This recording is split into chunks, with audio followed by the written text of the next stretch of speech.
જય સ્વામિનારાયણ.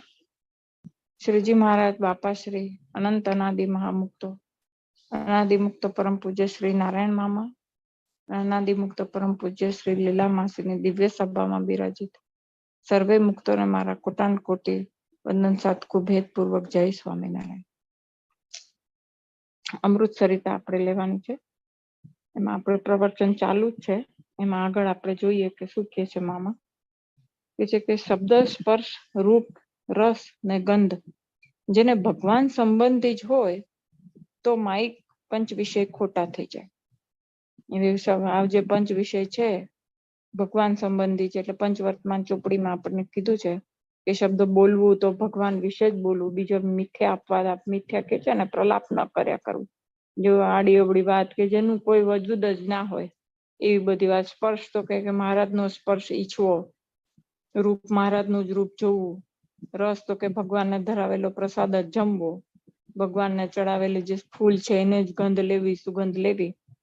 એ બધું જે પંચ વિષય છે ભગવાન સંબંધી હોય તો આ જે માઇકા ખોટા થઈ જાય એટલે શું થઈ જાય કે ખોટા થઈ જાય એટલે આપણે જે બધું કરવાનું છે એક નથી કરતા આપણે એવું નથી, પણ એનું આપણા જીવનમાં એનું કોઈ મહત્વ રહેતું નથી. પછી કે એ પંચ વિષય પછી એમ નથી થતું કે આ જે પંચ વિષય છે શબ્દ, સ્પર્શ, રૂપ, રસ ને ગંધ, એનું જે કે ને આમ હોવું જ જોઈએ, આના વગર મને ચાલે જ નહીં, આવું જ જોઈએ, ખાવા પીવાનું તો આવવા જ જોઈએ, આવી પથારી હોય તો જ મને સુવાનું ગમે, કે આવા વસ્ત્રો હોય તો જ પહેરવાનું ગમે. જે મળ્યું તે સારું વસ્ત્ર, ખરાબ વસ્ત્ર, સારું મળે તો એનો કોઈ એટલો બધો આનંદ નહીં, ન મળે તો એનું કોઈ દુઃખ નહીં, કે સારું જમવાનું મળે તો એને એમાં રસાસ્વાદ ના આવી જાય, અને સાદું મળે તો એનાથી એટલો જે કે ને કે એમ વૈરાગ્ય થઈ જાય, કે દુઃખી થઈ જવાય કે ભાઈ ભગવાન મને આવું સાવ સાદું કેમ.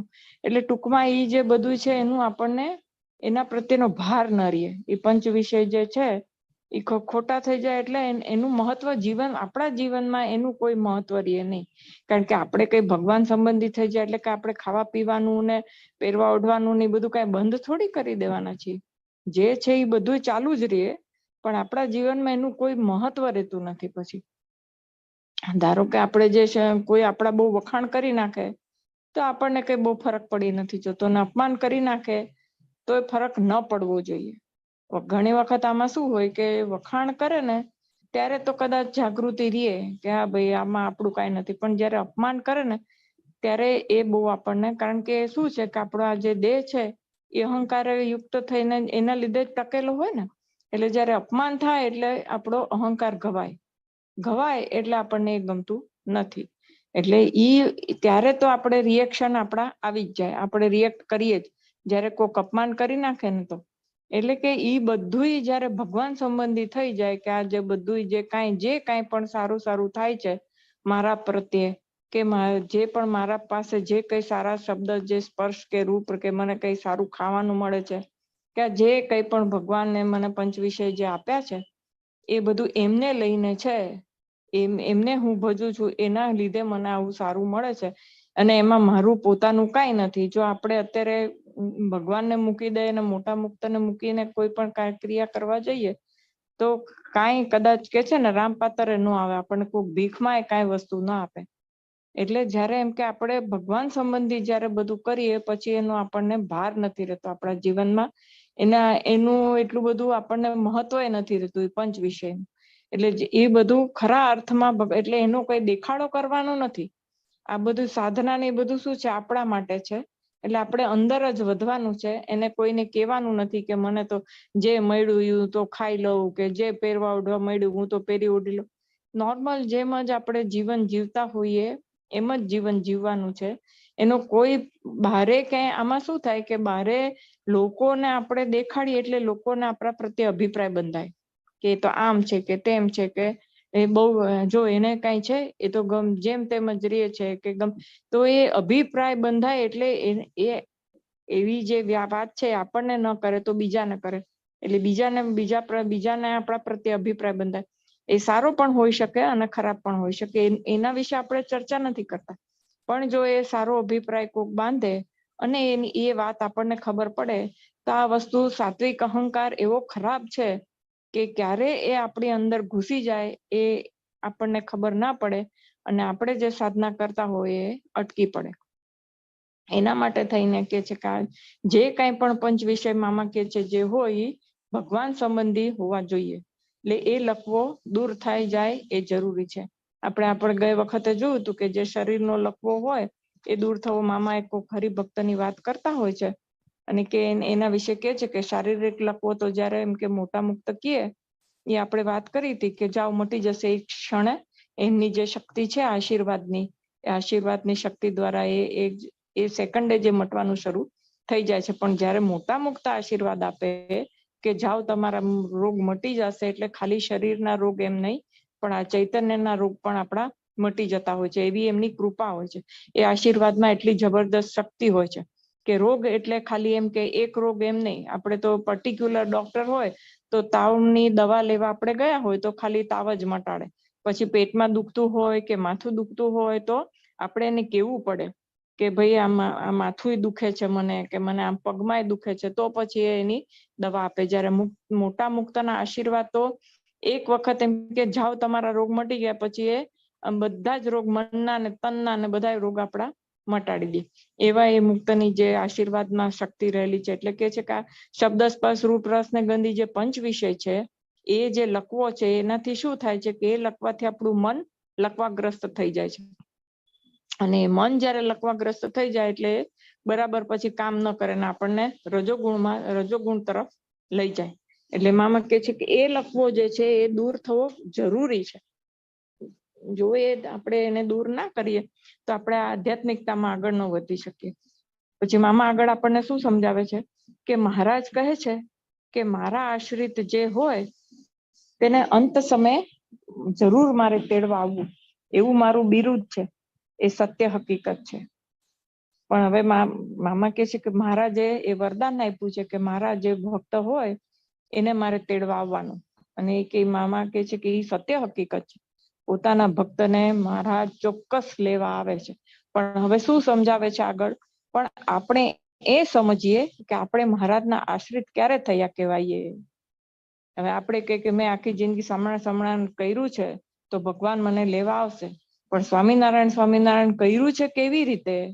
મામા ઈ હવે એની વ્યાખ્યા આપણને સમજાવે છે કે કેવી રીતે આપણે સ્વામિનારાયણ કરીએ તો આપણે ભગવાનના આશ્રિત કહેવાઈએ અને તો મહારાજ લેવા આવે. એટલે મામા કે છે કે આપણે એ સમજીએ કે આપણે મહારાજના આશ્રિત ક્યારે થયા કહેવાઈએ, તો મહારાજને સંપૂર્ણ શરણાગત, સંપૂર્ણ સમર્પણ કરીએ અને શ્રીજી મહારાજ સિવાય બીજા કોઈના આશ્રયનો સંકલ્પ સરખો પણ ન થાય. ગમે તેટલી ભૂમિકા હોય, ઠેઠ મૂળ અક્ષર સુધીની ભૂમિકા હોય, ગમે તેવા વિષયો હોય, ત્યાં મહારાજના આશ્રિતને એમાં નિશ્ચય કે મહિમા થાય નહીં. ભગવાનથી અધિકપણું ક્યાંય સમજાય નહીં. સર્વ કરતા એક ભગવાન જ સમજાય, એ આશ્રય. મહારાજ કહે છે કે એ આશરો ખંડિત ન થવો જોઈએ. જો ખંડિત થઈ જાય તો પ્રાયશ્ચિત કરવું પડે. ઘણીવાર પ્રસંગો એવા ઊભા થાય છે કે જ્યારે આશરામાં સંકલ્પ વિકલ્પ થઈ જાય, અને એમ સંકલ્પ વિકલ્પ થઈ જાય, શમી જાય, શ્રદ્ધા ખંડિત થાય, વળી પાછું મન પોતાની મેળે સંકલ્પો દૂર કરે, એવું કર્યા કરે. શા માટે કરે છે? હવે આમાં મામા આપણને શું કહે છે કે આપણે ખરા આશ્રિત કહેવાઈએ ક્યારે, કે શું આપણે કેવા હોઈએ તો આપણે ભગવાનના આશ્રિત કહેવાય. હવે તો મહારાજને સંપૂર્ણ શરણાગત, ટોટલી કે છે ને કે સરેન્ડર, આપણે એના ગુલામ.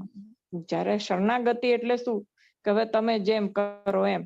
જ્યારે આપણે લડાઈ ક્યાંક થતી હોય અને સૈનિકો જે બીજી સામેની પાર્ટી સાથે લડાઈ ચાલતી હોય તો કે શરણાગતિ. તો હવે જેવી શરણાગતિ એ લોકો કરે એટલે તરત જ બધી શરતો આવે કે જો હવે તમે શરણાગતિ સ્વીકારો છો અમારી, તો હવે તમારે ક્યારેય ફરીથી યુદ્ધ નહીં કરવાનું, અમે આવી રીતે તમારે અમારા ઉપર ચડાઈ નહીં કરવાની, અમે કહીએ હવે તમે જે અમે જેટલો ભાગ તમારો જીતી લીધો છે એ અમારો કહેવાશે, અને એ અથવા તો તમારો કહેવાશે તો ત્યાં રાજ અમારું ચાલશે, કાયદા અમારા ચાલશે.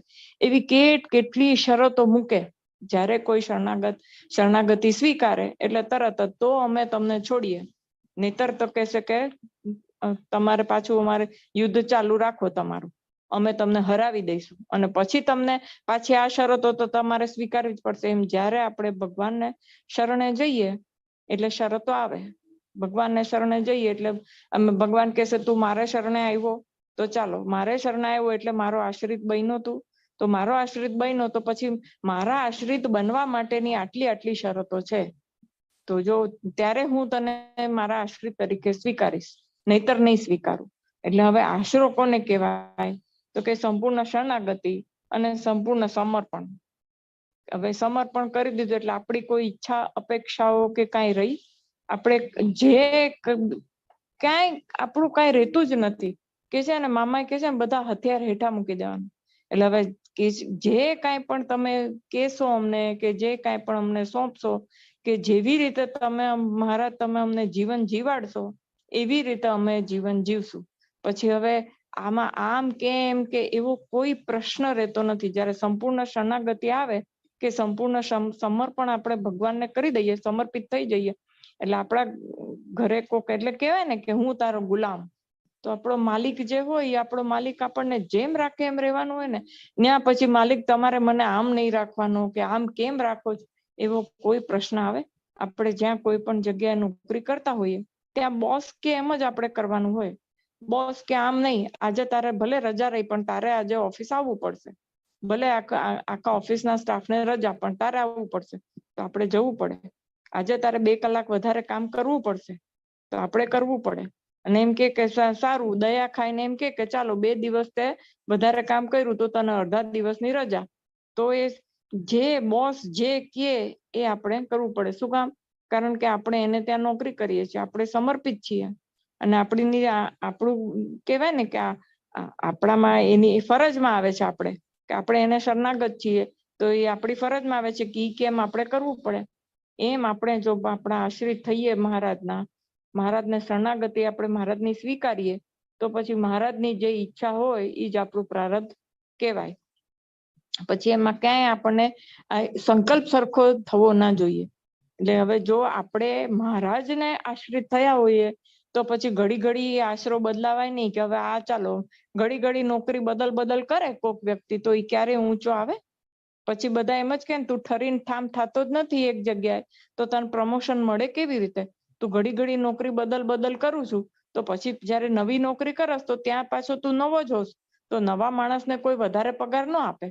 તને ધારે કે તું કોઈક એક જગ્યાએ નોકરી 5-6 વર્ષ સુધી કરી હોય અને પછી એનાથી ઊંચી પોસ્ટ ઉપર તું જાય બીજી, તો તને વધારે પગાર મળે તો બરાબર. શું કામ? કારણ કે અહીંયા તારો અનુભવ વધારે છે.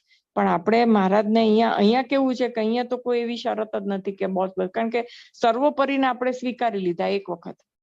જે સંપૂર્ણ જે સૌથી મોટો માલિક હોય એને જ આપણે એના હાથ નીચે કામ કરતા હોઈએ, પછી વળી પાછા બીજા એના હાથ નીચે કામ કરવા જવાનું, એના મેનેજરને નીચે કામ કરવાનું શું કામ હોય?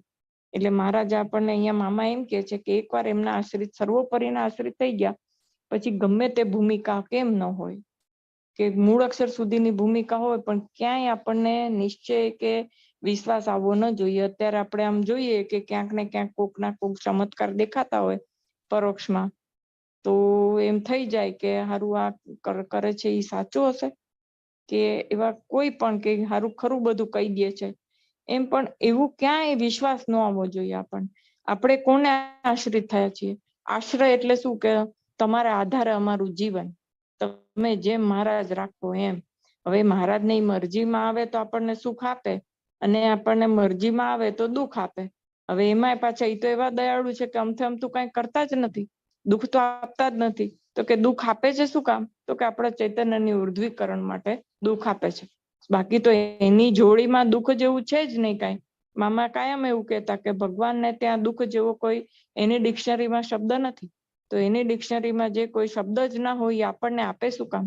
જે કાંઈ પણ આપણને મળે છે, જેને આપણે દુઃખ કહીએ છીએ, ખરેખર કદાચ દુઃખ ન પણ હોય, આપણા માટે દેખીતી રીતે દુઃખ હોય, પણ એનાથી આપણું ચૈતન્યનું ઉર્ધ્વીકરણ થવાનું હોય, તો એટલા માટે ભગવાન આપણને આપ્યું હોય. તો એટલે કે પણ ઈ વખતે એવી ગમે તે પરિસ્થિતિ આવે તો બીજી કોઈ જગ્યાએ આપણે આશરો કે આપણને પ્રતીતિ આવી જોઈએ નહીં. ભગવાન છે એનાથી ક્યાંય સર્વ કરતા એક ભગવાનને જ સમજવાના. કે જે કાંઈ પણ છે અત્યારે આપણે પછી એમ કે ભગવાન તે મને આમ કેમ ન કર્યું, કે મને આવા તે વિચાર કેમ ના, એવું કાંઈ નહીં. જેમ આપણે કે છે ને કે ભગવાનની મરજી ઈ જ આપણું પ્રારબ્ધ. આપણું જ અત્યારે જે કાંઈ પણ છીએ તો કે ભગવાનની મરજી છે એટલે આપણે આવું જીવન જીવીએ છીએ. જ્યારે એવી સંપૂર્ણ શરણાગતિ આવી જાય ને ત્યારે પછી એમાં કઈ ભગવાન રાજી થઈ જાય. આપણે કે છે કે સારું તું મને આશ્રિત થયો છો તો પછી ભગવાન જે કાંઈ પણ આપે એ કેટલું સરસ ને કેવું સરસ આપણું ઉર્ધ્વીકરણ થાય એવું આપે ને. એટલે એમાં ઈ જે મામા એમ કે છે કે જે આશરો છે એ ક્યારેય ખંડિત થવો જોઈએ નહીં. જો એમ કે છે ને કે તેલ ધારા વૃત્તિ એક એ પ્રમાણેનો જ આપણો આશરો, એટલે આપણી જે વિચારધારા છે એ એક જ રીતની રહેવી જોઈએ. એમાં વધારો થવો જોઈએ પણ ઘટાડો થવો જોઈએ નહીં. જો કોઈક વાર ક્યારેય પણ જરા કમસ્તું પણ મામા કે છે કે જો સંકટ થઈ જાય તો એ વાતનું પ્રાયશ્ચિત કરી નાખવું પડે તરત જ. કેટલી મોટી વાત કહેવાય કે જો ક્યારે પણ આપણને એ આશરો છે એમાં ક્યારેય પણ એમ થઈ જાય કે ફલાણી જગ્યાએ થોડુંક આમ છે તો ચાલો આપણે ત્યાં એવું કાંઈ પણ કે મહારાજે આમ કેમ કર્યું, કે હું તો બરાબર કરું છું, કાંઈ પણ એવા પ્રશ્ન થઈ જાય તો સંકલ્પ થયો કહેવાય ને, તો તરત જ પ્રાયશ્ચિત કરી નાખવું પડે. આપણા મનને સજા કરવી પડે કે આવા ખોટા સંકલ્પો નહીં કર. જો હવે કરીશ તો સજા થશે, અથવા તો સજા આપવાની કે તે આવા ખોટા સંકલ્પ કર્યા ને એટલે આજે હવે મારે તને જે નથી ગમતું કે ભગવાનનું નામ સ્મરણ કરવાનું એ તારે વધારે કરવું પડશે. એમ કરીને અને ભગવાનની માફી માંગવી પડે કે મહારાજ મને હવેથી આવા ખોટા સંકલ્પો ના થાય એવી તમે કૃપા કરીને દયા કરજો. અને હવેથી હું તમારો આશરો મારો ક્યારેય ખંડિત ન થાય એવી દયા કરી અને હવે મારા મનને હું ઠેકાણે રાખી શકું એવી મારી વૃત્તિ રાખજો. એમ કે છે ને મામા કે પ્રાર્થના છે એ અમોઘ સાધન છે. એટલે પ્રાર્થના આપણે સતત કર્યા કરવી પડે મહારાજને અને મુક્તોને. એ તો અને કારણ કે કોઈ પણ વસ્તુ આપણે આગળ ચાલવી હોય, આપણે સાધનામાં આગળ વધવું હોય તો મુક્ત પુરુષને મહારાજને ને બધાને પ્રાર્થના કર્યા સિવાય આપણે તો આગળ વધી જ નથી શકતા. એટલે આપણે આશરો કરવો, આપણે સમર્પિત થયા હોય તો મહારાજને મુક્તોને જ કેવું પડે કે હું હવે સમર્પિત થઈ છું, મેં તમારો આશરો સ્વીકાર કર્યો છે તો તમે મારો એ ખંડિત ન થાય એવી તમે જ કૃપા કરજો.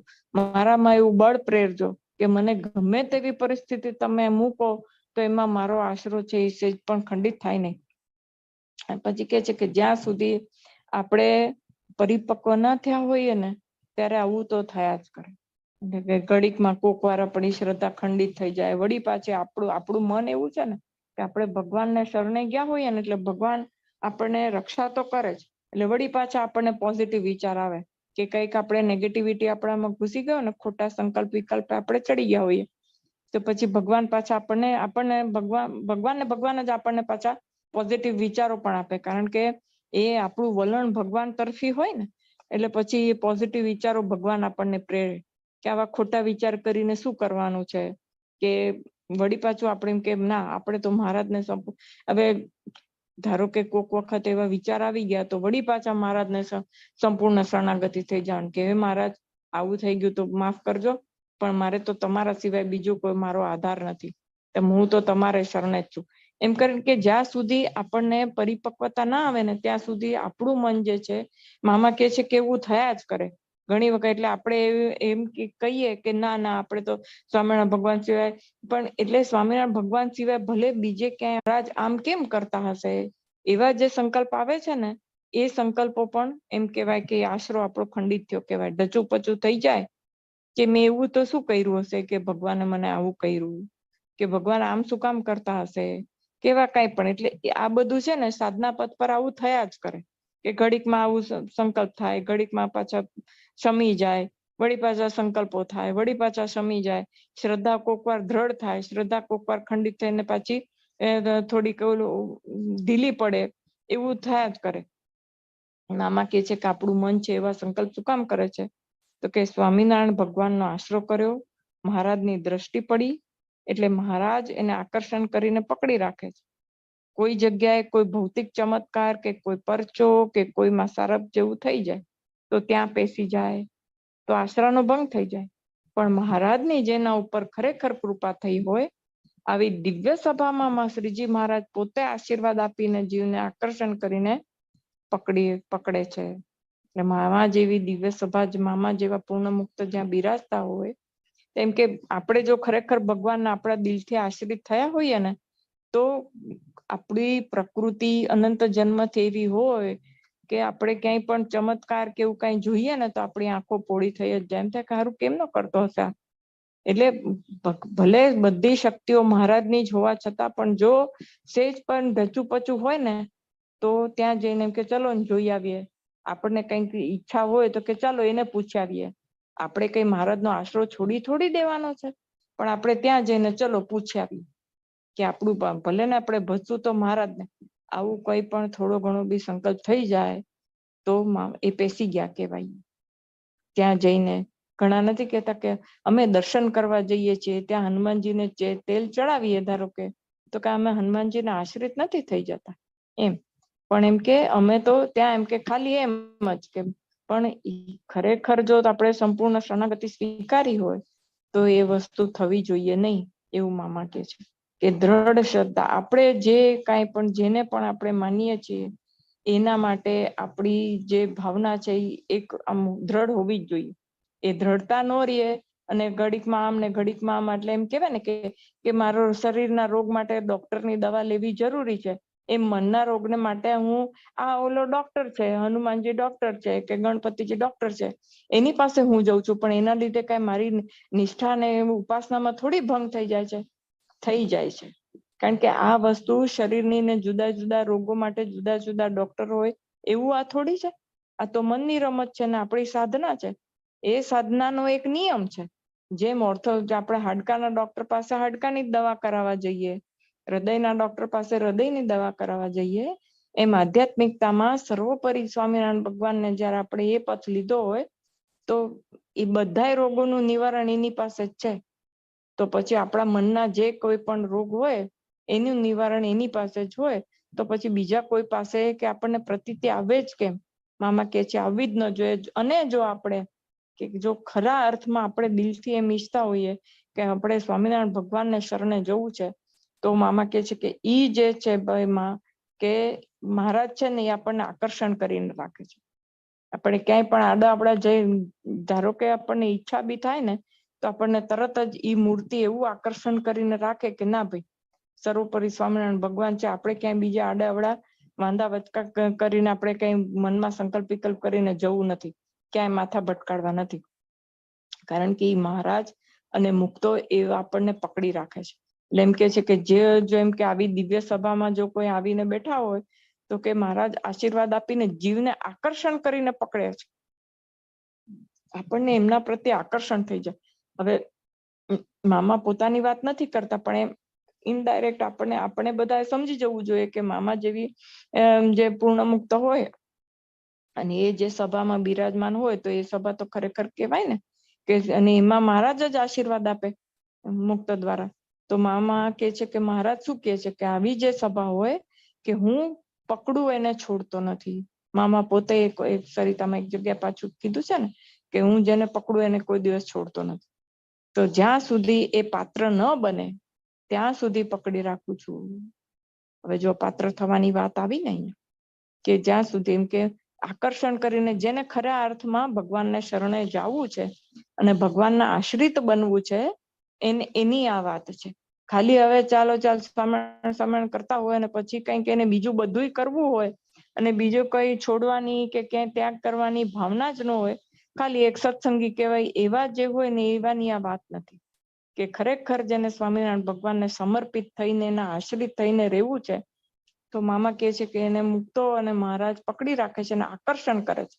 જેમ આકર્ષણ એટલે પછી એના તરફ આકર્ષાયા જ કરે. જેમ લોહચુંબક હોય એ લોખંડને આકર્ષણ કરીને રાખે ને, જો જેવું મજબૂત લોહચુંબક હોય ને તો કેટલું દૂર લોખંડ પડ્યું ને તો એને પોતા તરફ ખેંચીને રાખે. એવી રીતે મહારાજ અને મુક્તોનું આકર્ષણ જ એવું છે કે એ લોકો પોતા તરફ જીવને ખેંચીને રાખે છે. એટલે જીવ ધારો કે ભટકીને દૂર જાય ને તોય પાછું એને મોટા મુક્તોના નજર હેઠળ કે એના આશ્રિત જે થઈને બેઠા હોય કે એની દ્રષ્ટિ પડી હોય ને મોટા મુક્તોએ આશીર્વાદ આપી દીધા હોય ને તો એ આશીર્વાદનું કવચ એ લોકોની સાથે હંમેશા રહે.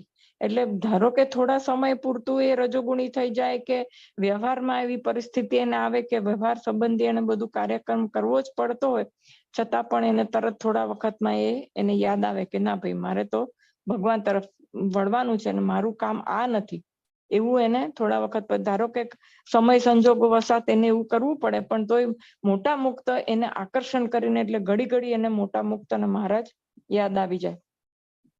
અને ક્યાં સુધી એને એવું કરીને રાખે છે મોટા મુક્ત, જ્યાં સુધી એ પાત્ર ન બને.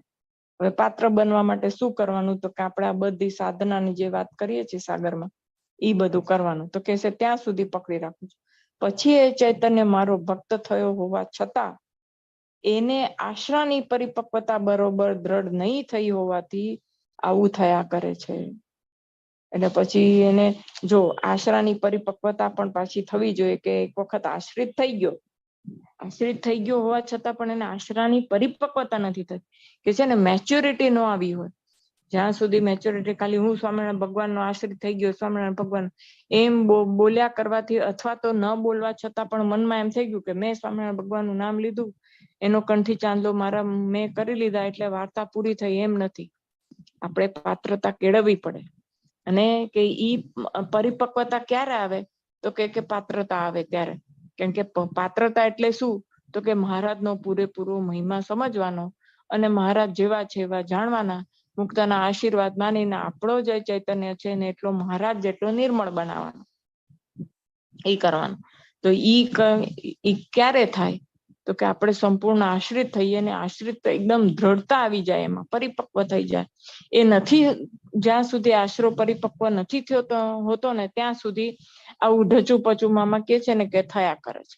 કે ઘડીકમાં આશરો ખંડિત થઈ જાય, વળી પાછો દ્રઢ થઈ જાય, વળી પાછું એને એમ થઈ જાય કે ના ના આપણે તો સ્વામિનારાયણ ભગવાન, એ બધું થયા કરે. એટલે એને મારી મૂર્તિનું સુખ બરોબર આવતું નથી. એટલે હવે આપણે બધાએ વિચારવાનું કે આપણને મહારાજની મૂર્તિનું સુખ આવે છે? જો હા, તો આપણે મહારાજના પૂરેપૂરા આશ્રિત અને આપણો આશરો પરિપક્વ. અને જો નથી આવતું તો આપણે સમજી લેવાનું કે આપણે હજી આપણે પૂરા પાત્ર નથી, જેથી મહારાજની મૂર્તિનું આપણને સુખ આવતું નથી. અને આપણો આશરો પણ આપણું સંપૂર્ણ શરણાગતિ જે કહેવાય એ હજી આપણી પરિપક્વ થઈ નથી. એટલે કોઈ હોશિયારીઓ મારવી નહીં કે અમે તો આમ ને તેમ ને, આપણે આ જે છે ને એમાં આપણે આવીએ છીએ. જો આવતા હોઈએ તો બરાબર છે, નથી આવતા તો હજી આપણે બધાએ પરિપક્વતા આપણી દ્રઢ કરવાની જરૂર છે. એમાં આપણે કે છે કે સુખ આપણને બરોબર એટલે જ નથી આવતું કે આ જે મહારાજનો આશરો છે આપણે પરિપક્વ થયો નથી. એટલે આશ્રય એનું નામ કે મહારાજ સિવાય એને ક્યાંય રુચિ વર્તે નહીં, ક્યાંય એની દ્રષ્ટિ ખેંચાય જ નહીં. થઈ ગયું? આ 2 વાક્યમાં બધું આવી ગયું. આશ્રય એનું નામ કે મહારાજ સિવાય એને ક્યાંય રુચિ વર્તે નહીં, બીજું કાંઈ ગમે જ નહીં, ખાલી એક મહારાજ જ ગમે. મામા કે છે ને કે હજી તો એવી બધું હોય કે આ સમયો કેવો થાય છે ને બધે સમયમાં કેવી પ્રવૃત્તિઓ થાય છે ને લોકો મહારાજ કેવા ભજે છે, કે એ બધું જોવા જાણવાની ઈચ્છા હોય. ભલે એ બધું ધાર્મિક જ કહેવાય, છતાં પણ એમ કે એમાં કે મહારાજ આવે છે, બધી પ્રવૃત્તિ છે, મહારાજનો સમયો છે, ચાલો. પણ તોય મામા એમ કે છે કે એ બધું પણ એમ કે એક જ લક્ષ્ય મહારાજ. જ્યાં સુધી એવું ન થાય મહારાજનું જ બધું ગમે, બધી વાતમાં મહારાજ મહારાજ મહારાજ. એટલે મીરાબાઈનું દ્રષ્ટાંત આમાં સૌથી શ્રેષ્ઠ ગણાય છે કે મહારાજ મહારાજ મહારાજ. એને કાના કાના કાના હતું. ગોપીઓ પણ આમાં આવે કે માખણ વેચવા જાય તો કાનાના જ વિચારો તો લોકાન લોકાન કર્યા કરે માખણની જગ્યા. એટલે અને મહારાજ સિવાય આપણને ક્યાંય આકર્ષણ ન થાય. મહારાજની મૂર્તિ જોવામાં જેવો રસ પડે એવો રસ બીજે ક્યાંય ન પડે, ક્યાંક એકે પ્રવૃત્તિમાં નહીં, એકે કાંઈ કોઈ જગ્યાએ નહીં એમ. એટલે હજી એવું આપણને નથી થતું. એટલે આપણે આપણો અંદર આપણી જાતને તપાસ કર્યા કરવાનો કે હજી આપણને શેમાં રુચિ વર્તે છે, આપણે શેમાંથી આપણી રુચિ પાછી વૃત્તિ કરવાની રહી છે. હજી આપણને આ બધું કથા વાર્તા કરવામાં રસ પડે છે? જો પડતો હોય તો પછી એમાંથી આપણે આપણી વૃત્તિ પાછી કાઢવી પડે. રસોઈ કરવામાં રસ પડે છે કે બધી બેનપણીઓ જોડે વાતો કરવામાં રસ પડે છે. ચાલો ને ભલે ને આધ્યાત્મિક વાતો કરતા હોઈએ પણ તો એમાંય રસ પડે છે. એ તો જેમાં જેમ મહારાજ સિવાય જે કાંઈ પણ આપણને રસ પડતો હોય એ બધુંય આપણને પરિપક્વ નિશ્ચય ન હોય એટલે. બાકી તો આપણે મહારાજ કે છે, મામા કે છે કે બીજું કાંઈ રૂચે મહારાજ સિવાય તો પછી આપણને મહારાજની મૂર્તિનું સુખ એટલે નથી આવતું.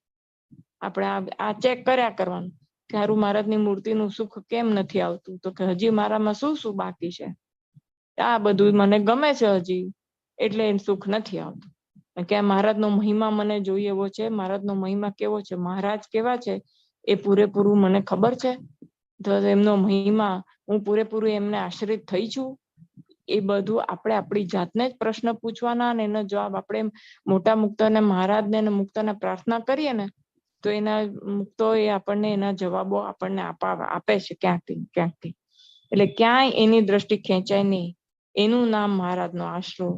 આવો જો ભગવાનનો આશ્રિત હોય તો એને પોતાનું સ્વરૂપ જોવાની ઈચ્છા થાય. બોલો, હજી તો જે આવો હોય ને કે જેને મહારાજ સિવાય બીજે ક્યાંય ના હોય ઈચ્છા હોય અને મહારાજ સિવાય બીજે ક્યાંય આકર્ષણ ના થાય, એવો જે હોય એને એમ થાય કે મારું સ્વરૂપ પોતાનું છે કેવું, મારો ચૈતન્ય કેવો છે, લાવ એને હું જોઉં, એના માટેના હું પ્રયત્ન કરું.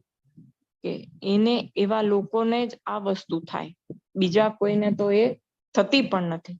મામા એમ કે છે કે જે ખરેખરો આશ્રિત હોય એને પોતાના સ્વરૂપ જોવાની ઈચ્છા થાય. બીજા કોઈને તો પોતાનું સ્વરૂપ શું છે એ જોવાની ઈચ્છા પણ નથી થતી અને એના વિચારો પણ નથી આવતા કે આ શું છે સ્વરૂપ, મારું સ્વરૂપ જોવું એટલે શું, એ બધું કોઈને વિચારો આવતા નથી. જેને કેવળ મહારાજ અને મહારાજ જ હોય એને આવા વિચારો આવે છે.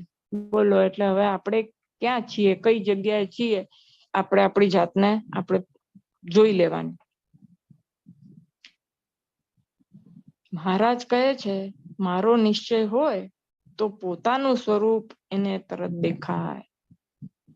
હવે આપણે એમ ધારતા હોઈએ કે આપણે મહારાજને પૂરેપૂરા જાણી લીધા કે મને તો સર્વોપરી મહારાજનો નિશ્ચય છે. જો સર્વોપરી નિશ્ચય આપણને હોય તો આપણને આપણું સ્વરૂપ દેખાવું જોઈએ. સ્વરૂપ નથી દેખાતું તો સમજી લેવાનું કે હજી બધું જે કાંઈ બોલીએ છીએ કે જે કાંઈ વાંચે બધું વાચ્યાર્થ છે, કાંઈ લક્ષાર્થમાં હજી આવ્યું નથી. એટલે આપણે ક્યાં છીએ અને આપણે કેટલી હોશિયારીઓ મારીએ છીએ એ આપણને તરત જ આપણી ખબર પડી જાય કે સ્વરૂપ જોવાનું આપણને હજી દેખાય છે આપણું પોતાનું સ્વરૂપ. એનો અર્થ જ છે કે મહારાજનો મહિમા અને મહારાજ કેવા સર્વોપરી છે આપણે હજી જાણ્યા જ નથી. મહારાજ કહે છે પોતાના સ્વરૂપ મારો નિશ્ચય હોય તો સ્વરૂપ તેને તરત દેખાય. સ્વરૂપ દેખાવું સહેલું નથી. પોતાનો આત્મા જુઓ, એ કેવા છીએ આપણે, એ કઈ સહેલું છે? મા બાપા કે છે કે પોતાના બધા જ્યાં અટકે છે એના પછી તો આપણી શરૂ થાય છે સાધના. બધા જે નિરાકારવાદીઓ છે એ પોતાના આત્માનું સુખ જોઈને ત્યાં જ અટકી પડે છે. એ સુખ પછી લીધા કરે છે. તો કે છે કે આપણું સ્વરૂપ જ દેખાવું કઈ સહેલું છે? સ્વરૂપ જોવા ઈચ્છે ખૂબ અંતરથી તો જરૂર દેખાય. એની તાલાવેલી હોવી જોઈએ. પણ એ તાલાવેલી ક્યારે થાય? તો કે મહારાજનો સર્વોપરી નિશ્ચય થાય ત્યારે. હવે સર્વોપરી નિશ્ચય ક્યારે થાય? તો કે સંપૂર્ણ શરણાગતિને આશ્રિત થઈએ ત્યારે. તો સંપૂર્ણ શરણાગતિ ક્યારે આવે? એટલે એ બધું આખું જે ચક્કર છે ને, તો કે મોટા મુક્તનો મહિમા સમજાય ત્યારે. મોટા મુક્ત રાજી થાય ત્યારે એ આપણને આકર્ષણ કરીને રાખે, આપણે એનો જોગ સમાગમ કરીએ એટલે તો આપણને આશીર્વાદ આપે. આશીર્વાદ આપે એટલે આપણને એ આકર્ષણ કરીને રાખે કે એટલે આપણો જે જોગ છે, આપણી જે વૃત્તિ છે એ ભગવાન તરફ રહે. એ વધુ ને વધુ વૃત્તિ ભગવાન તરફ રીતી જાય એટલે આપણે ભગવાન તરફ ખેંચાણ આપણને વધુ થાય. પછી આ લોકનું જે બધું જે છે એ પંચ વિષય એ બધા આપણે આમ એટલું બધું મહત્વના ન રહે. એટલે આ બધું જે એકની પાછળ બીજું, બીજાની પાછળ ત્રીજું, એવી રીતે આ બધું ચાલ્યા કરે છે. એટલે અને કે છે કે આપણને એવું એક અંદરથી હોવું જોઈએ કે મારે મારું સ્વરૂપ જોવું છે, કારણ કે એ સ્વરૂપની અંદર મારા જ અંતર્યામી પણ રહેલા છે. એ અમારા તો આપણે આપણું સ્વરૂપ દેખાય તો પછી અંતર્યામી પણ રહેલા મહારાજ દેખાય ને આપણને. કે મામા કહે છે કે સ્વરૂપ જોવા ઈચ્છે ખૂબ અંતરથી તો જરૂર દેખાય. મહારાજ કહે છે પોતાના સ્વરૂપને જોવાને ઈચ્છે નહીં એ અજ્ઞાની છે. હવે આપણે બધા કોણ છીએ એ આપણે નક્કી કરી લેવાનું. બરોબર છે. સ્વરૂપ તો ક્યારે દેખાય? તો મહારાજની આજ્ઞા બરોબર પાડીને શુદ્ધ થાય. આવ્યું ને? એટલે આમાં કે છે ને આજ્ઞા અને ઉપાસના એ બે તો પાયો છે. એના વગર તો એક ડગલું આગળ વધી શકાય નહીં. જો કોઈ પણ આમ કેતા હોય કે અમે આમ થઈને અમારે આની જરૂર નથી, તો એ ક્યાંય નથી. એ આગળ નહીં જ વધી શકે. એ કોઈ પણ વ્યક્તિ. આપણે પણ જો આમાં કે છે ને આજ્ઞા પાડીને પોતે શુદ્ધ, કારણ કે આજ્ઞા એવી છે કે એ પાડે ને એટલે આપણે અંદરથી શુદ્ધ થતા જઈએ. કારણ કે મહારાજે એ આજ્ઞાઓ એવી રીતે બતાડી છે કે આજ્ઞા તમે આખા જીવન, એટલે આપણું જીવન જ એ રીતનું હોય કે ધીમે ધીમે શું, કારણ કે બધી આજ્ઞા હોય કે મહારાજ શિક્ષાપત્રીમાં કે કોઈ ગમે તેવી ગાળ આપે કે મારે કે ગમે તે એનું ભૂંડું થાય એવો સંકલ્પ ન કરવો અને તેને સામી ગાળ ન દેવી. બરાબર? તો હવે એવું થયું, એનો અર્થ શું કે ક્યારે નેગેટિવિટી, આપણે કોઈ પ્રત્યે ખરાબ સંકલ્પ કરવાનો નથી. આપણે બધા પ્રત્યે સારો ભાવ રાખવાનો છે. બધાને મામા કે બધાને દિવ્ય જાણવા, કોઈ પ્રત્યે ખરાબ સંકલ્પ કરવો નહીં. બરાબર? આ પંચવર્તમાન જે બધા દારૂમાં ટીચોરી અવેરી વટલવું ને એ બધું પૂરેપૂરું સ્થૂળ અને સૂક્ષ્મ અર્થમાં પાડવાનું. હવે એવું જયારે આપણે જીવન જીવતા હોઈએ, કોઈ પ્રત્યે ખરાબ ભાવ ને છળ કપટ ને પ્રપંચ ને કુથલી ને એ બધું ન કરતા હોઈએ તો આપણું જીવન સરળ હોય ને, સાદું જીવન, નિખાલસ જીવન હોય કે જેમાં ક્યાંય કોઈ એમ કે ને કે કાવા દાવા ન હોય, એટલે એકદમ નિર્મળ જીવન આપણું હોય. તો નિર્મળ જીવન હોય તો એમાં આપણે વિચારો ને એ બધા પાછા આપણે એવા હોય. એટલે આપણી આજુબાજુ કે છે ને કે તમે જેવા વિચાર કરો એવા વિચારોને તમે આકર્ષિત કરો છો. તો આપણા જો આવા વિચાર હોય, કોઈ પ્રત્યે ભેદભાવ ન હોય, કોઈ પ્રત્યે આપણને અભાવ ન હોય, કોઈની પ્રત્યે કુથલી ન હોય, દ્વેષ ન હોય, ઈર્ષા ન હોય, આપણે આપણો સ્વભાવ એવો રાખીએ તો એવા જે બધા વિચારો છે એ જ આપણી આજુબાજુ આપણે એને આકર્ષણ કરીને રાખીએ. તો એવા વિચારોને લીધે આપણું જે છે આપણે વધારે ને વધારે એવા થતા જઈએ. તો નિર્મળ બનીએ તો મહારાજને ગમીએ. તો મહારાજને ગમીએ તો પછી ધીરે ધીરે આપણને આપણું સ્વરૂપ દેખાય. કે છે ને દેવ જેવો પવિત્ર થઈને દેવની પૂજા કરે ત્યારે એ પૂજાને દેવ અંગીકાર કરે છે. તો આપણે જે પછી બધા છે મહારાજની આજ્ઞા બરોબર પાડીએ તો આપણે શુદ્ધ થઈ જઈએ. શુદ્ધ થાય એટલે શું? નિર્મળ થઈ. નિર્મળ થાય એટલે જે આપણે ચિત્તરૂપી આપણે જે તળાવ છે એ ડોડાયેલું હોય એ શુદ્ધ થઈ જાય. તો અંદર જે અંતર્યામીપણે કરીને જે મહારાજ રહેલા છે આપણને દેખાય. અને સ્વરૂપ જે આવરણોથી, આવા અંતઃશત્રુઓ અને બીજા દોષોથી તે ઘેરાયેલો છે એટલે સ્વરૂપ દેખાતું નથી. આપણું સ્વરૂપ આપણને એટલે નથી દેખાતું કે આવા આપણા કેટલા બધા આવા બધા આવરણો, ઈર્ષા, દ્વેષ, અહંકાર, બધા જે પંચ વિષય જે છે પૂરેપૂરા એને ડોળાયેલા રાખીએ. જે આ બધા શબ્દ સ્પર્શ રૂપ રસ ગંધ છે એ બધા પંચ વિષયો છે અને એને બધાને આપણે એટલા બધા દોડીને રાખ્યા છે ને કે એને સાત્વિક બનાવ્યા જ નથી. આપણે એને રજોગુણી તમોગુણી જ બનાવીને રાખી દીધા છે. એટલે એટલા માટે એ બધા એટલા બધા આવરણો છે, અંતઃશત્રુઓ છે, અહંકાર ને માન ને અપમાન, હર્ષ, શોક ને એટલું બધું છે કે આપણે આપણું સ્વરૂપ જોઈ જ નથી શકતા. એમાં જ એટલે જ કે બધા નથી કેતા કે ધ્યાન કરવા બેસે એટલે વિચારો બહુ આવે છે. ધ્યાન કરવા બેસે તો શું કામ આવે છે? કે આ બધું અંદર ભરેલું છે એટલે એ જ બધું નીકળે છે બહાર. એટલે એ બધું જયારે ઉપરથી આપણે એ બધું નાખવાનું બંધ કરીએ ત્યારે એ અંદરનું જે છે એ નીકળીને પછી આપણે ખાલી થઈએ ને. આપણે તો ઉપરથી વધારે ને વધારે નાખ જ કરીએ છીએ. એટલે અંદરથી જ આપણે ધ્યાન કરવા બેસીએ તો ઓલું થોડું ઘણું જે ખાલી થયું હોય તો આપણે એનાથી 4 ગણું તો બીજું ધ્યાનમાંથી ઉઠીએ એટલે પાછું નાખીએ છીએ. આણે આમ કર્યું, ઓણે આમ કર્યું, ને આજે મને તો આ ખાવાની ઈચ્છા થઈ, ને આજે તો અહીંયા આ જગ્યાએ જવાની ઈચ્છા થઈને, એવું કઈક કેટલું આપણે આપણી અંદર નાખ કરીએ છીએ. એટલે પછી ઓલું જે અંદર ભરેલું છે એ ખાલી થતું નથી.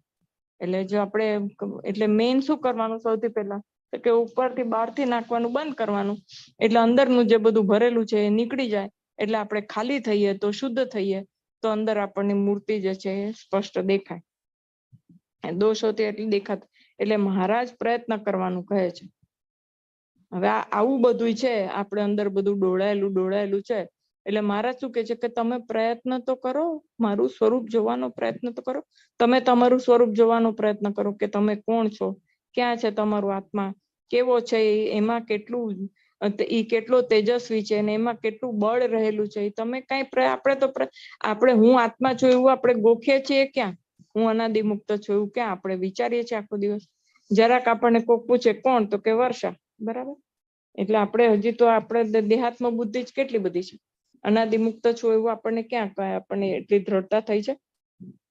એટલે કે છે મહારાજ એમ કે છે કે એટલે મહારાજ એટલે પ્રયત્ન કરવાનું કહે છે. ક્યારે દાખલો કર્યો ને ન દેખાણું, પણ દાખલો જ ન કરે તો શું દેખાય? તો પંચ વિષયની આશ એ લખવો મટાડવો તો જોઈએ ને. એટલે પંચ વિષય જે આપણને છે એની જ આશા લઈને આપણે બેઠા છીએ. મારું, તારું, સારું ખાવાનું, સારું પહેરવું, સારું ઓઢવું. એનો અર્થ એવો નથી કે આપણને જે કાંઈ પણ છે એનું પણ આપણને એનું મહત્વ ના રહેવું જોઈએ. બસ એટલું જ છે. દેખાડો કરવાની બારે કોઈ જ જરૂર નથી કે અમે આમ નથી તેમ નથી.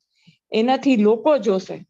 આપણે તો જ્યાં હશું ત્યાં ને ત્યાં જ રહીશું. જો આપણે આવું બધો દેખાડો કરશું, આપણે અંદરથી આપણને એનું મહત્વનું રહેવું જોઈએ. અગત્યનું એ છે આપણે અંદરથી વધવા જોઈએ. બહારથી વધીએ કે ન વધીએ એ લોકોને આપણે વધેલા દેખાઈએ કે ન દેખાઈએ એનાથી કઈ ફરક નથી પડતો. એનાથી આપણી કોઈ પ્રગતિ અટકી નથી જવાની ને પ્રગતિ થવાની નથી. લોકો શું વિચારે છે કે બહારના લોકો શું, એનાથી કોઈ લેવા દેવા નથી આપણને. આપણે આપણું અંતરાત્મા આપણું શું કહે છે આપણે એ જ વિચારવાનું છે. ને આપણું અંતરાત્મા એટલે કે આપણો જે અંદર માયલો કે છે ને કે એ આપણે અંદર કેવા છીએ, આપણે વધીએ છીએ કે ઘટીએ છીએ, આપણે જે અંદર આપણી વિચારધારા છે આપણે બદલી છે કે નથી બદલી, કે આપણે જે ભગવાનને ગમે એવા બધા કાર્યો આપણે કરીએ છીએ કે નથી કરતા, આપણો જે સ્વભાવ છે એ ભગવાનને ગમે એવો છે કે નથી ગમે એવો, આપણે જે કોઈ પણ કાર્ય કરીએ છીએ એ ભગવાનને ગમતું છે, ભગવાનને થાળ ધરાવવા માટે કરીએ છીએ, એ શુદ્ધ સાત્વિક રહીને કરીએ છીએ કે ગમે તેવા વિચારો સાથે આપણે કરીએ છીએ, કે કોકની સાથે કુથલી કરતા કરતા ફોન પર વાત કરતા કરતા આપણે ભગવાનને થાળ કરીએ છીએ, કે આપણે શારીરિક અને માનસિક, શારીરિક તો ચાલો આપણે શુદ્ધ હોઈએ જ, કે બધા નાઈ ધોઈને પૂજા પાઠ કરીને જ ભગવાનનો થાળ કરતા હોય, એ તો બરાબર જ છે કે 3 વાર ધોવું ને એ બધું તો આપણે પણ જે અગત્યનું છે એ મન, કારણ કે એ જે મનના વિચારો છે એ જ ખોરાકમાં જવાના છે અને સામેની વ્યક્તિને એના લીધે જ સ્વાદ અને એ આવશે. ગમે એવા મસાલા નાખ્યા હોય પણ જો આપણું મન ના હોય ને તો સામેની વ્યક્તિને તૃપ્તિ નથી આપતું એ ખોરાક. આ તો એક ખોરાકની વાત થઈ. આપણા વાણી વર્તન પણ એવી રીતના જ છે કે જ્યારે તમે સામેની વ્યક્તિ પ્રત્યે ભાવ ન હોય ને એના પ્રત્યે, તો પછી આપણે ગમે એટલું ઉપરથી, તો એ સામેની વ્યક્તિને ખબર પડી જ જાય છે કે આ ઉપરથી જ ખાલી દેખાવ કરે છે, ખરેખર એને મારા પ્રત્યે ભાવ છે નહીં, એવું દરેક સમજી જ જતું હોય છે. કારણ કે જે આપણે બોલવાનો જે શબ્દો છે એના કરતા મનના વિચારો છે એ સામેની વ્યક્તિને વધુ ટચ કરે છે. આપણા મનોભાવો જે છે ને એટલે આપણે હંમેશા આનંદમાં રહીને સામેની વ્યક્તિ પર તે સદભાવ રાખીને જો સામેની વ્યક્તિ સાથે વાત કરીએ ને તો એ આપણો જે ભાવ છે ને એને ટચ કરે ને એને આપણા પ્રત્યે સારો ભાવ થાય, કારણ કે આપણે એના પ્રત્યે સારો ભાવ રાખ્યો છે.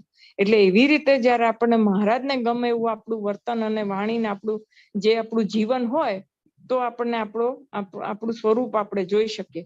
એટલે કે છે કે આપણે તો હજી પ્રયત્ન આપણું સ્વરૂપ જોવાનો પ્રયત્ન નથી કરતા. તો પ્રયત્ન એટલે શું? તો કે આ બધો પ્રયત્ન કે હજી આપણે આપણો સ્વભાવ બદલવાનો, આપણે વાણી વર્તન બધું એક હોવું જોઈએ, અને જે કાંઈ પણ દરેકે કોઈ પ્રત્યે દુર્ભાવ નહીં, કે ધારો કે કોક વખત એવું હજી આપણે પાત્ર ના થયા હોય તો કોક વખત કોક પ્રત્યે એવો ભાવ થઈ જાય તો તરત જ મહારાજને પ્રાર્થના કરવાની. એને કહેવા જવાની જરૂર નથી કે મેં તમારા વિશે આવો ભાવ કર્યો. આપણે મહારાજને જ કહેવાનું, મુક્તોને કહેવાનું કે હજી મને આવા ભાવો થઈ જાય છે તો તમે મને માફ કરજો અને મને સાચા રસ્તે તમે વાળજો ને જાગૃતિ રખાવજો મને. એટલે કે આજે પંચ વિષય ખાવું, પીવું, પહેરવું, ઓઢવું, મામા કે છે એ જે બધું છે એ લખવો કે જે આપણને આપણા મનને લકવાગ્રસ્ત કરીને આગળ વધતા અટકાવે છે, મનને મજબૂત થતા અટકાવે છે, એને આપણે તો દૂર કરવો પડે ને, એને મનને આપણે મજબૂત કરવું પડે કે જેનાથી આપણે જે વિચારીએ છીએ એ પ્રમાણે મન આપણું કરે. એટલે મહારાજ પ્રયત્ન કરે એટલે પુરુષાર્થ તો જો આપણે કરવો જ પડે. ગમે તે વસ્તુ હોય ને તો આ તો આપણે સર્વોપરી શ્રેષ્ઠ વસ્તુ પામવાની હોય તો કેટલો બધો પુરુષાર્થ આપણે કરવો પડે ને. તો એ લખવો એ મટાડવો જોઈએ. એ બધું મટી જાય પછી પંચ વિષયમાંથી રુચિ ખસી જાય છે કે આ બધું જે છે આપણું ભગવાન સંબંધી આપણું બધું થઈ જાય, આપણે લકવો જો આપણને મટી જાય, લકવો મટી જાય એટલે શું કે આપણને મનમાંથી એ બધાનું મહત્વ જ ન રહે, તો એ મટી જાય તો પછી કે છે પછી આપણી રુચિ જ ન રહે, એ મળે તોય શું ને ન મળે તોય શું, પંચ વિષયો બધા કઈ ફરક ના પડે, જેમ જીવતા હોય એમ જીવે, એટલે આ સ્વરૂપ ખૂબ નિર્મળ દેખાય છે. પછી જે છે મામા કે છે જે સ્વરૂપ છે એ ખૂબ નિર્મળ દેખાય, આપણને આપણી જાતે જ આપણને શાંતિ અનુભવાય, આપણે નિર્મળ દેખાય આપણે, એટલે એ જે મામા કે છે કે એટલે આપણે પુરુષાર્થ તો આના માટે આપણે કરવો પડે, અને એના વગર આપણે થાય ને મોટા મુક્તને પ્રાર્થના કરવી પડે, એનો આશરો કરવો પડે, આશરો કરી એટલે આપણને જ્ઞાન આપે, એ આપણને માર્ગદર્શન આપે, એનો સંપૂર્ણ આશરો કર્યો હોય ને તો આપણે એના થઈને રહીએ તો એ આપણને કે રસ્તો બતાડે ને, પણ આપણે પૂરેપૂરા એના થતા જ નથી, એટલે આપણને રસ્તો પૂરે, જો મુક્તને આપણે કોક આપણું પૂરેપૂરું આપણું સંભાળ રાખતા હોઈએ, આપણા ઘરે કોક કામ કરતું હોય કે આપણે કોકના ઘરે જઈએ ને એના દિલથી ખરાબ ભાવથી આપણે કોકનું કામ કરી દઈએ, તો એને એમ થાય ને કે ના પછી તો એને આપણા પર દયા આવે, તો એને એમ કે આપણને શિખામણ આપે કે જો તું આ કરસ ને ખોટું કરે, તું આમ કરીશ ને તો તને વધારે ફાયદો થશે. એ ક્યારે કે જ્યારે આપણે એના પ્રત્યે ભાવ રાખીને એને આપણે પૂરેપૂરું સમર્પિત હોઈએ ત્યારે. એટલે આપણા મામા આપણને એમ કહે છે કે આપણે સંપૂર્ણ આશ્રિત થવાનું, એ આશરો ક્યારેય ખંડિત થવો ના જોઈએ, મોટા મુક્તને અને બધાને પ્રાર્થના કરવી અને સંપૂર્ણ સમર્પણ અને સમર્પિત થવાનું, એમને એ આશરો પૂરેપૂરો દ્રઢ રાખવાનો, એ આશરો પરિપક્વ કરવાનો, અને આશરો પરિપક્વ કરી અને આપણા જે સ્વભાવ અને આ પંચ વિષય રૂપી જે આપણને છે એ બધાને કાઢી અને આપણું સ્વરૂપ જોવાનો આપણે પ્રયત્ન કરીને નિર્મળ બની જવાનું. એ માટે હવે પછી સમય થઈ ગયો છે, એટલે પછી આપણે બીજી વખત પછી લેશું. કાંઈ બોલવામાં ભૂલચૂક થઈ હોય તો માફ કરજો. સહજાનંદ સ્વામી મહારાજની જય, બાપા શ્રીની જય, સદગુરુ શ્રીની જય, સ્વામિનારાયણ ભગવાનની જય.